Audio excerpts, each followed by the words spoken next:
So, welcome to Financial Freedom with Prosperity Lifestyle Hub, where we blend wealth, wisdom with soulful living. So, I'm your host Nitin, and today we are diving into one of the most deeply rooted and misunderstood beliefs in our culture. Money and spirituality doesn't mix up. So, many of us have grown up hearing if you want to be spiritual, renounce material things. Money distract you from the divine. But is that true? Or have you been taught to fear abundance, mistaking poverty for purity? Today, we'll explore how money and spirituality are not opposite, they are partners. Because when money serves a higher purpose, it becomes sacred energy. So, where is the origin of this myth? The idea is that money and spirituality don't mix often comes from an ancient traditions where saints renounced wealth to discover the self. But here is what we forget. They did so by choice, not by guilt. Their journey was personal, not prescriptive. In truth, money itself is neutral. It is not divine or demonic, it's dynamic. It becomes whenever energy we attach to it. So, spirituality is not about rejecting the material world, it is about mastering it with awareness. So, as Bhagavad Gita has taught us, perform action without attachment, but never abandon actions. So, money is one of the those actions. It is an instrument, not the idol. Let me give you one example of Radhika. She was a yoga teacher with a big heart and a small income. She believed that charging for spiritual work was wrong. She said, if I am teaching peace, how can I ask for money? But inside, she was exhausted, teaching 6 classes a day, unable to pay rent peacefully. One day, she attended our prosperity retreat and heard a powerful line. When you undercharge your light, you dim it. And that hit her deeply. She restructured her teaching and started an online course, charged fairly, and built a small team. Her income grew, her energy returned, and she became devoted part of her benefits to orphan children as well. So it was a win-win-win for her.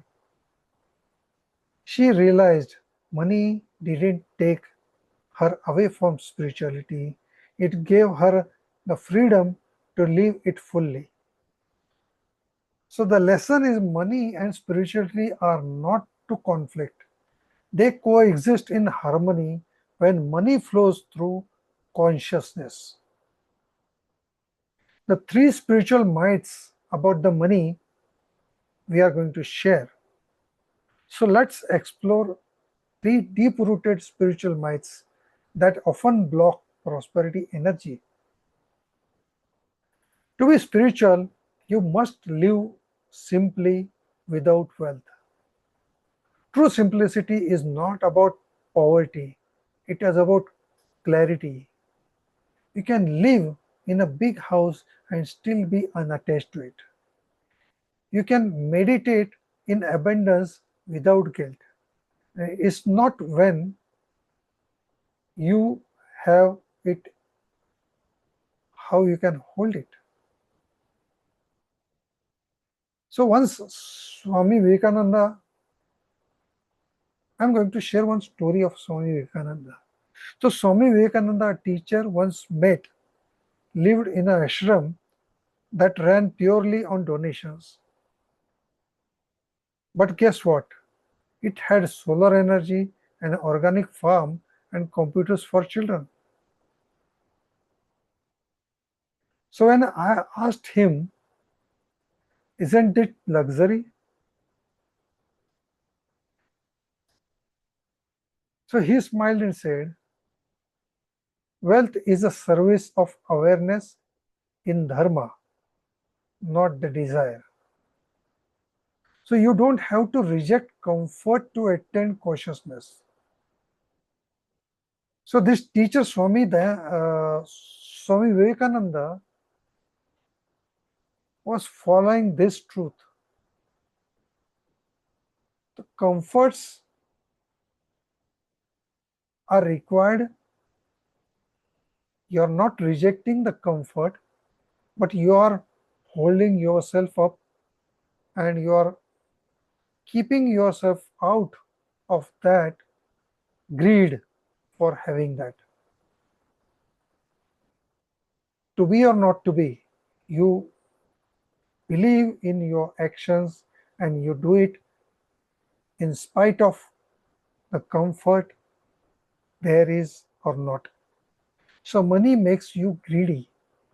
So money doesn't create a greed, but ego does.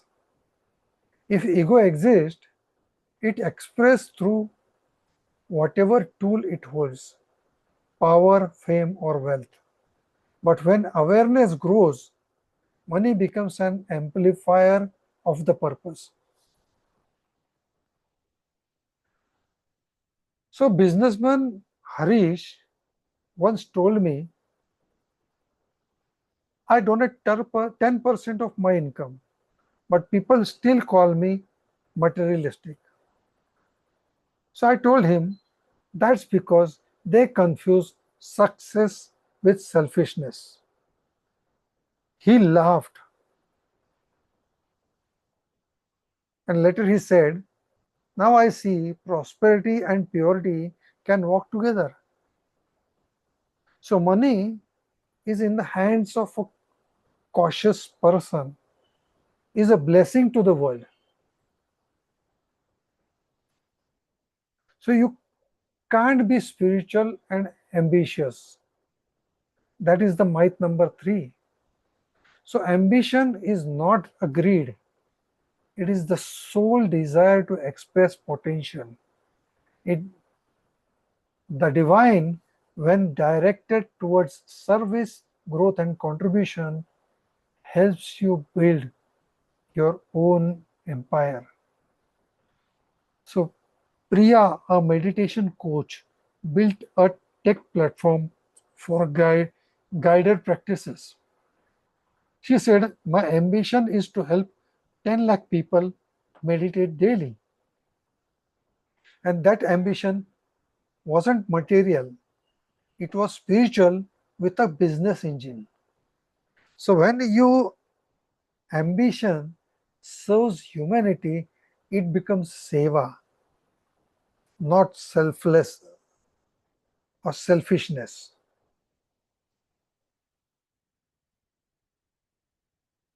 So let's find out the spiritual science of prosperity. So let's look at an energy lens. Money is energy in emotion. Currency comes from current. When it flows, it nourishes. When blocked, it decays. So gratitude, generosity, and purpose keep that flow pure. So if you earn cautious, spend mindfully, and give joyfully, you are living spiritual with money. So spiritual wealth is not about what you accumulate, it's about how you circulate. As the Jain says, as a Jain saying, the wise one uses money as a tool. The fool become the tool. Let me repeat it. The wise, the wise one uses money as a tool, and the fool is become the tool. So I'll give you another story of Vivek, the monk who built an empire of service. So Vivek started as a monk teaching meditation for free. He believed that spirituality and money must stay apart. But when more students joined, he realized he shouldn't scale his mission. So he began accepting fair contributions and launched paid online courses. In 5 years, his foundation built schools, funded food programs, and trained teachers worldwide. You may be understanding of whom I am talking about. So, money was never the goal, but without money, my goal had no legs.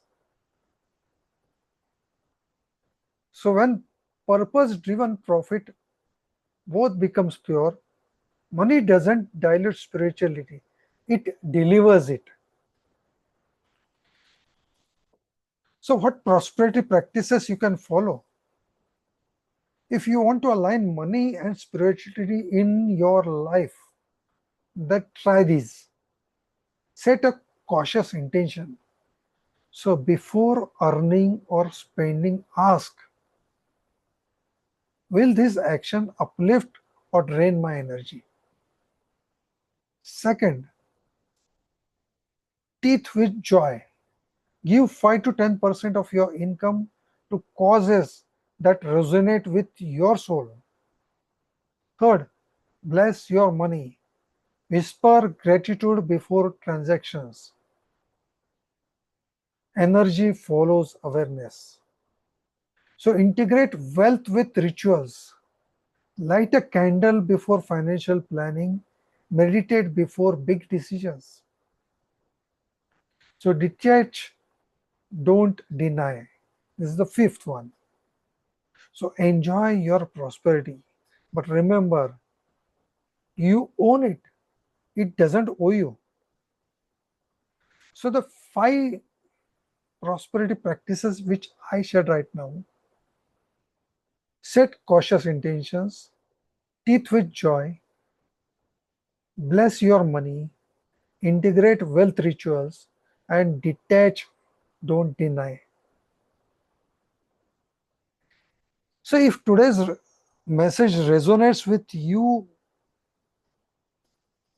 your heart gives you the feeling, then imagine living it every day where your wealth is aligned with your higher purpose.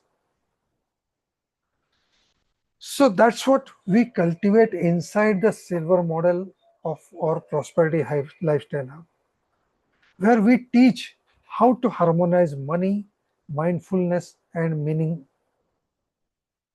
So join us and transform your relationship with money from guilt to gratitude, from tension to trust. So join prosperittylifestylehub.com, join the silver model, which is a blueprint of prosperity lifestyle, and start your journey now. So let's reflect today's topic. Take a deep breath together. Ask yourself, where have I felt guilt for desiring prosperity? How would my spiritual growth expand if I have more resources to serve others? So, as you close your eyes for a moment and visualize, money flows to you easily, peacefully, and purposefully, and not as a greed, but as a grace, not as a chaos in the head, but as a current in the action. So say it loud. I am worth of divine prosperity. Money flows to me and it flows through me for the higher good for all.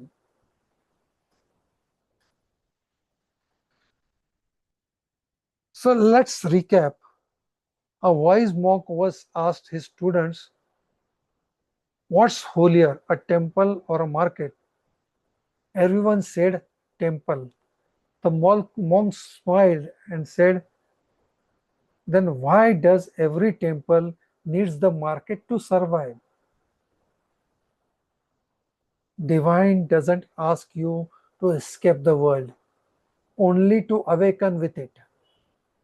So money is not outside your spiritual path.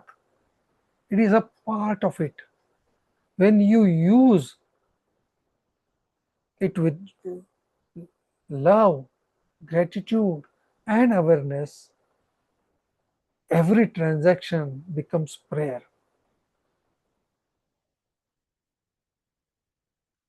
So, what we see today, the beautiful truth is money is not unspiritual, unconsciousness, money is. Spirituality doesn't mean rejecting wealth, it means redeeming it. When you use your money to heal, uplift, and serve, it becomes sacred. And true abundance is outer wealth with inner peace. That's what I wanted to share today. And this is Nitin, your host of this podcast Mindcast series, Financial Freedom with Prosperity Lifestyle Hub. Let me remind you, prosperity is not about having more, it's about flowing more with purpose, peace, and presence. So until next time, live cautiously, give joyfully, and prosper spiritually.